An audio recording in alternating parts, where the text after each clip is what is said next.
साथियों, इससे पहले वाली वीडियोज में हम लोगों ने ठोस अवस्था के बारे में इंट्रोडक्शन समझा था। साथ ही साथ हम लोगों ने एनसीईआरटी के जो पूरे पैटर्न थे उसके बारे में समझा लगी कि रसायन विज्ञान में कौन कौन से चैप्टर कितने कितने क्वेश्चन आने, क्या चीज़ें हैं, सबको समझा था। ठोस अवस्था के इस सेकंड पार्ट में आप सभी का स्वागत है, क्योंकि इसमें हम लोग क्रिस्टल जालक या त्रिविम जालक को समझेंगे, इकाई कोष्ठ का इकाई सेल के बारे में समझेंगे अच्छे तरीके से। अगर जो आपको पीडीएफ नोट चाहिए तो भाई टेलीग्राम का लिंक डिस्क्रिप्शन में है, वहाँ से डाउनलोड कीजिए। वहाँ से जाकर आप जो पीडीएफ है इसका डाउनलोड कर सकते हैं अच्छे तरीके से। तो वीडियो को शुरू करते हैं।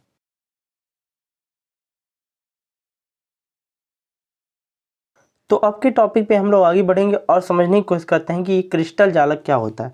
तो देखो भाई, क्रिस्टल जालक क्या होता है इसके हम लोग अच्छे से समझेंगे कि क्रिस्टल जालक क्या होता है।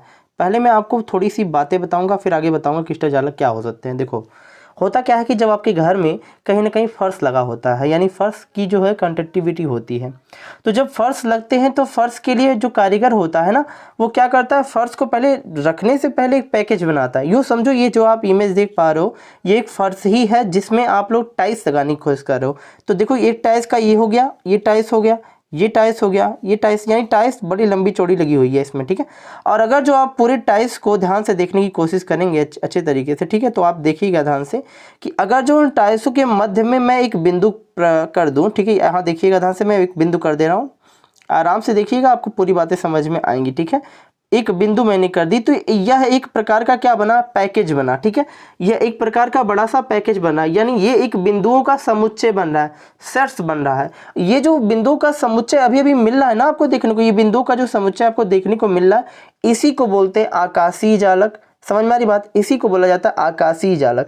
और एक बात और ध्यान से समझना कि यहाँ जो बिंदुएं आपको दिख रही हैं, एक प्रकार की ये संरचना बनाती हैं। जब ये संरचना बनाती है तो कुछ द्विविमीय पैटर्न का होता है, जिसमें लेंथ और ब्रेंथ होता है, ठीक है, हाइट की बात ही नहीं होती है। तो द्विविमीय पैकेट बनता है, दो बीमी संरचना बनता है। जो दो बीमी संरचना आपको मिल रहा है उसी को बोलते हैं बेसिस या मोटिफ। समझ में आ रहा होगा आपको, ठीक है। देखो, ये प्रकार का क्या है, आपको मिल रहा है कि टाइल्स लगा हुआ कई प्रकार का है।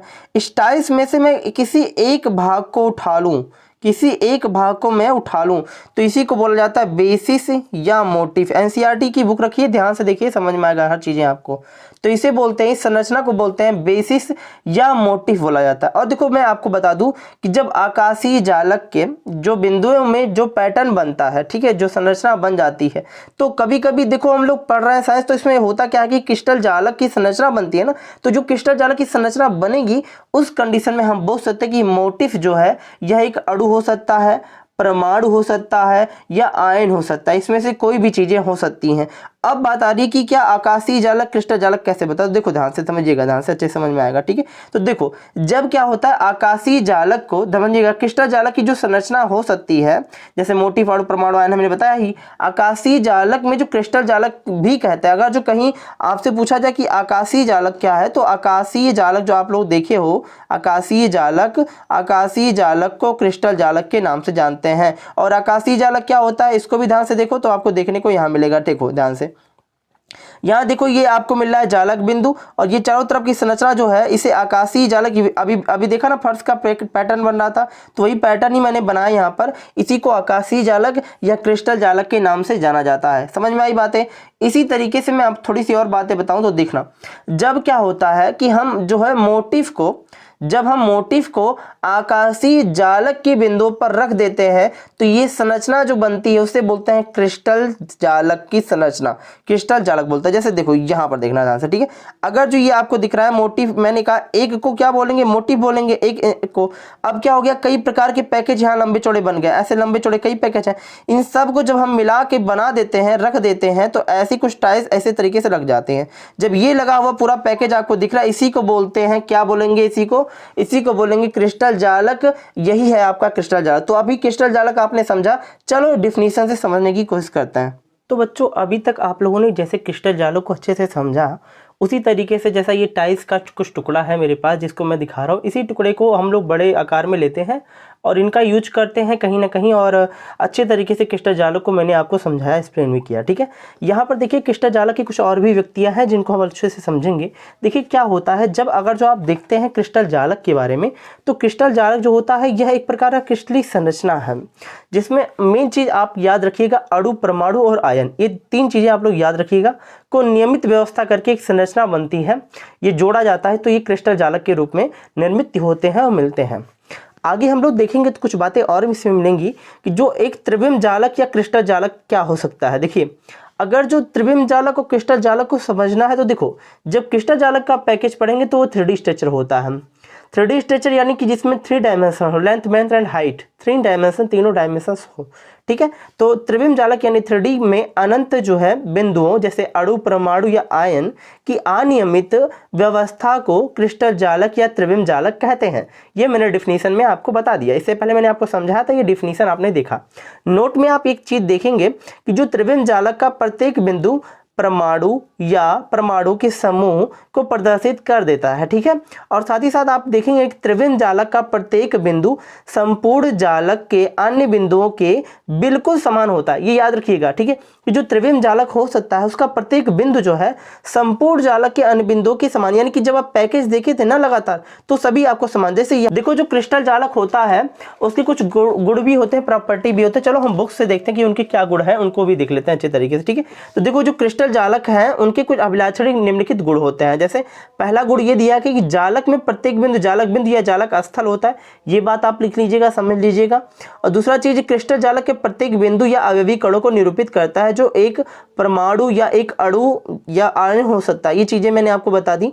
और देखो जब आप क्या करते हो कि जालक बिंदुओं को सीधी रेखा में मिलाते हो, जैसे यहाँ पर आप जालक बिंदु देख रहे हो ना, यहाँ पर ये जालक बिंदु दिख रहा है, तो जालक बिंदु को जब आप सीधे मिलाओगे, ठीक है, तो ये आपको क्या मिलेगी, एक जोड़ने पर एक ज्यामितीय आकृति मिलती है, ज्यामितीय आकृति मिलती है। इन ज्यामितीय आकृतियों के आधार पर इनको कई चीजों में पिरोया गया है, रखा गया है। चलो आगे देखेंगे कि ज्यामितीय आकृति में कैसे क्या चीजें हैं। ठीक है, अच्छे से समझने की कोशिश हम लोग करेंगे। ठीक है, तो देखो जैसे हमारे पास एक दीवार है, एक आपने दीवार दिखी होगी, दीवार में ऐसे ईंट लगे होते हैं जैसा आपको यहाँ देखने को मिल रहा है। ठीक है, ईंटों में अगर जो आप एक ईंट को उठा लो, एक ईंट को आप जो ले लो, तो यह एक ईंट एक प्रकार का घन का ईंट होता है ना, घनी आकृति का। यह एक ईंट जो है आपका, यह इकाई सेल या एकक कोष्ठिका कहते हैं, जैसा आपने थंबनेल पे देखा होगा, इकाई सेल या एकक कोष्ठिका। अगर जो पूरी ईंट यानी पूरी दीवार को हम बोले क्रिस्टल जालक, तो पूरी दीवार एक क्रिस्टल जालक है। एक छोटा सा भाग जो हमने उसमें से उठाया है, सपोज करो ऐसे दीवार बन रही, तो एक जो छोटा सा दीवार क्या ये भाग है, ये क्या है, ये आपको एक मिलेगा इकाई सेल या एकक कोष्ठिका। समझ में आ रही बातें? ये आपका क्रिस्टल जालक का छोटा सा रूप या इकाई सेल बोलते हैं या एकक कोष्ठिका बोलते हैं, इसको याद रख लीजिएगा आप लोग। ठीक है, देखो यहाँ से कि जो एकक कोष्ठिका या इकाई सेल होता है वो क्या हो सकता है, डिफिनीशन में देख लेते हैं हम लोग। ठीक है, देखो जालक बिंदुओं का वह त्रिविम समूह जिसे बार बार दोहराने पर संपूर्ण क्रिस्टल जालक का निर्माण होता है, इकाई सेल या एकक कोष्ठिका कहलाते हैं। आपने समझा अच्छे तरीके से ना, जालक बिंदुओं का वह त्रिविम समूह, जालक बिंदु अभी अभी आपने देखा अच्छे तरीके से, मैंने आपको एक लेकर के डायग्राम के थ्रू समझाया था, वही चीजें यहाँ पर भी, जालक बिंदुओं का वह त्रिविम समूह जिसे बार बार दोहराने का संपूर्ण जो है क्रिस्टल जालक का निर्माण होता है, इसे एकक कोष्ठिका कहते हैं। ठीक है, अभी तक बातें समझे आप लोग? अभी तक हम लोगों ने एकक कोष्ठिका को अच्छे से समझा। अब बात आती है कि जो एकक कोष्ठिका है उसमें उसके कई प्रकार के पैरामीटर होते हैं, यानी कि कई प्रकार के पैरामीटर होते हैं। तो चलो उनको देखते हैं कि कई प्रकार के उनके कैसे पैरामीटर होते हैं। तो देखो जैसा कि अभी आप देखते हो, एकक कोष्ठिका जब बनी थी तो कुछ इस प्रकार की संरचना आपको एकक कोष्ठिका को देखने को मिलेगी, ऐसी संरचना। ठीक है, ऐसे तरीके से आपको संरचना देखने को मिलेगी एकक कोष्ठिका में। ठीक है, ध्यान से देखिएगा, समझ में हर चीज़ें आएंगी आपको। ऐसे तरीके से संरचना देखने को मिलेगी एकक कोष्ठिका में। ठीक है, इस तरीके से अगर जो आप देखेंगे कि ऊपर वाला ये जो एंगल है, इसको मैं ऊपर कर दूं थोड़ा सा ज़्यादा, इसको भी थोड़ा सा ज़्यादा और इसको भी थोड़ा सा ज़्यादा मैं कर दूं, तो इधर मुझे एक्स अक्ष देखने को मिलेगा, इधर आपको वाई अक्ष देखने को मिलेगा, इधर आपको जेड अक्ष देखने को मिलेगा। ठीक है, ये आपको देखने को मिलेगा हर ईंट में। जैसे मैंने आपको जो क्रिस्टल जालक का उदाहरण आपकी दीवार ली है घर की, तो वही चीजें मैं आपको बता रहा हूँ इसी तरीके से ही। ठीक है, तो ये अक्ष अक्ष आपको देखने को मिलेगा। एक महत्वपूर्ण चीज आप देखिएगा, यहाँ पर पैरामीटर के लिए ए बराबर में आप याद कर लीजिएगा अल्फा होगा, और बी बराबर में आप याद कर लीजिएगा बीटा होगा, सी बराबर में आप याद कर लीजिएगा गामा। ये तीन चीजें आपका जो याद कर ले, रिमेंबर कर ले रहे हो, तो बहुत ईजी वे में आप हर एंगल को, हर चीजों को आप बता सकते हो। ठीक है, तो चलो देखेंगे कि क्या चीज़ें इसमें है। तो देखिए ध्यान से, होता क्या है कि देखिए यहाँ पर आपको देखने को मिलेगा कि जो अच्छी ये लंबाई, अगर जो आप देखोगे कि जो एकक कोष्टिका की पेरीमीटर की अच्छी लंबाई है उसमें क्या मिलेंगी, तो देखो वहां पर अगर जो आप ए को देखोगे तो ए एंगल यानी ए जो है आपकी दूरी क्या हो सकती है, तो वह क्या है एक्स अक्ष की लंबाई है आपकी ए। देखो अगर जो आप देखोगे एक्स अक्ष, तो एक्स अक्ष की लंबाई आपकी ए होती है, ठीक है, ये लंबाई आपकी यहाँ से यहाँ तक की ए हो जाएगी, ठीक है। और अगर जो आप बात करें बी, तो बी है वाई अक्ष की लंबाई, ठीक है, वाई अक्ष की लंबाई आपको यहाँ से यहाँ तक तो क्या मिलेगा, बी मिल जाएगा। और जेड अक्ष की लंबाई आपको सी मिलेगी यहाँ से यहाँ तक, तो तीन आपको चीजें मिलेंगी, ये आपकी अच्छी लंबाई हो जाएगा, ठीक है। आ रही बात समझ में? अच्छी लंबाई यानी उसके एक्सिस पर जो यानी कि दूरी है, यहाँ से यहाँ तक की दूरी आपको ए मिलेगी, यहाँ से यहाँ बी, यहाँ से यहाँ सी मिलेगी। ऐसी अच्छी कोण इनके होते हैं। तो अच्छी कोण को देखो बहुत अजीब है, हम लोग समझेंगे। ए कामा बी के मध्य का कोण अगर जो देखेंगे, ए और बी के अगर जो मध्य का कोण देखना चाहते हो तो देखो ध्यान से, अगर जो मैंने बोला ए व बी के मध्य का कोण, ए व बी के मध्य का कोण अगर जो देखोगे आप, तो ए व बी के मध्य का जो कोण हो जाएगा, ए और बी के बीच में क्या मिसिंग है, सी मिसिंग है, यानी गामा हो जाएगा, यानी इसके बीच का कोण हो जाएगा क्या, गामा। आई बात समझ में? और ऐसे ही आप कर लो बी व सी के बीच में, तो बी व सी के बीच में अगर जो कोण देखोगे तो बी व सी के बीच में आपको क्या मिसिंग है, बी और सी के बीच में ए मिसिंग है, यानी अल्फा कोण। तो बी और सी के बीच में यहाँ बन जाएगा अल्फा कोण, ठीक है, इस तरीके से। तो गामा हो गया, अल्फा हो गया। अब उसके बाद मैंने बोला सी व ए के बीच में मिसिंग कोण जो है, तो सी व ए के बीच में, सी व ए के बीच में बी है, बी यानी बीटा आपका कोण। तो इस तरीके से आपको यहाँ एंगल मिलेगा ए और सी के बीच में, सी और, यानी कि सबके एंगल मैंने लिख दिए हैं गामा अल्फा बीटा। अगर जो टोटल पूछा था, कभी कभी प्रश्न आ जाता है, कंपटीशन में आया, नीट में एक बार दो बार क्वेश्चन आया है कि जो एकक कोष्टिका है, यानी यूनिट आपका यूनिट सेल जो है आप लोगों का है, ठीक है, एकक कोष्टिका, तो एकक कोष्टिका की पेरीमीटर कितने होते हैं, तो पता है टोटल पेरीमीटर 6 होंगे। कैसे, रीजन देखो, तो देखो आपको 3 यहाँ मिलेंगे और 3 यहाँ मिलेंगे, 3 3 जोड़ोगे तो कितने हो जाएंगे, कुल टोटल 6 पेरीमीटर्स होते हैं। इस बात को याद रख लीजिएगा, ठीक है। समझेंगे कि जो एकक कोष्टिका है वो क्रिस्टल जालक के रूप में उसके कहाँ कहाँ जो है क्षेत्र फैले हुए हैं और इनका यूज कहाँ होता है इन पेरीमीटर्स का, ठीक है। तो देखो बुक आप लोग खोल लीजिएगा, बुक में आपको पृष्ठ पूरी दिखेगी, देखने को अच्छे से मिलेंगी, ठीक है। तो होता क्या है कि जो हम लोग देखते हैं एकक कोष्टिका जो हम लोग का हो सकता है, उसमें कहीं ना कहीं संभवतः कुछ जो क्रिस्टलीय संरचना, क्रिस्टलीय क्षेत्र हो सकती है एकक कोष्टिका के, ठीक है। तो अभी देखो मैं आपको आद्य एकक कोष्टिका में बता दे रहा हूँ। आद्य एकक कोष्टिका क्या होती है, जिसके चारों कोनों पर यानी कि 8 कोने आपको मिलेंगे। इसमें आपको कितने मिले थे, टोटल आपको 8 कोने मिले थे, यहाँ 1 2 3 4, 4 ऊपर 4 नीचे, ठीक है, 8 कोने मिले थे। इसी 8 कोने को ही बोलते हैं आद्य एकक कोष्टिका। तो ये मैं आप नॉर्मल बताऊंगा कि अभी एक कोष्टिका के प्रकार नेक्स्ट वीडियो में हम लोग डिस्कस करेंगे। यहाँ मैं आपको बता दे रहा हूँ कि संभवतः अगर जो कोई क्रिस्टल जालक है और अगर जो वो घनी है, तो हम जो उसकी पैरामीटर्स पढ़ चुके हैं कि जो अच्छी दूरियां और अच्छी कोण जो है, ये सब चीजें हमने पढ़ी हैं। तो चलो समझने की कोशिश करेंगे कि ये सब चीजों का यूज कहाँ है। अगर जो कोई घनी क्रिस्टल है, घनी क्रिस्टल जो है तंत्र है, तो संभवतः उसकी बीमाएं हो सकती है आद्य, अंतर केंद्रित, फलक केंद्रित। ये अभी चीजें आप लोग नेक्स्ट समझ पाओगे, लेकिन फिर भी अभी समझते रहिएगा, मैं नेक्स्ट डिस्कस भी कर दूंगा, ठीक है। यहाँ अच्छी लंबाई आपको मिलेगी, कोर जो मिलेगा ए बराबर बी बराबर सी, ये चीजें जरूरी थी इसलिए मैंने आपको बताया। यहाँ पर जो आपको एंगल दिख रहा था ए और बी, जो लंबाई मिल रही थी, ये चीजें जो आपको मिल रही ए और बी और सी, ये सभी बराबर होंगी एक दूसरे की। और अच्छी कोण जो देखोगे तो अल्फा बीटा और गामा जो आप लोगों को मिला था, ये टोटल 90 अंश मिलेगा। यानी जो एंगल आप देख पा रहे हो, यहाँ भी देख पा रहे हो, ये भी 90 अंश मिलेगा, ये भी 90 अंश, ये भी 90 अंश, टोटल कोण जो है 90 अंश मिलेगा। ऐसा चीजें कहाँ मिलेंगी, घन में हो सकता है ये सब चीज। एस्टीज उदाहरण क्या हो सकता है, जैसे NaCl Cu है और ये सब ब्लैंक, तो ये सब चीजें आपकी आती हैं। और द्विसमलंबाच के लिए देखोगे तो ये आद्य और आद्य अंतर केंद्रित बनाता है। इसका संभवतः बीमाएं इसकी ये होती हैं, जिसमें ए और बी बराबर होते हैं, सी नॉट इक्वल टू होता है, सी बराबर नहीं होता है।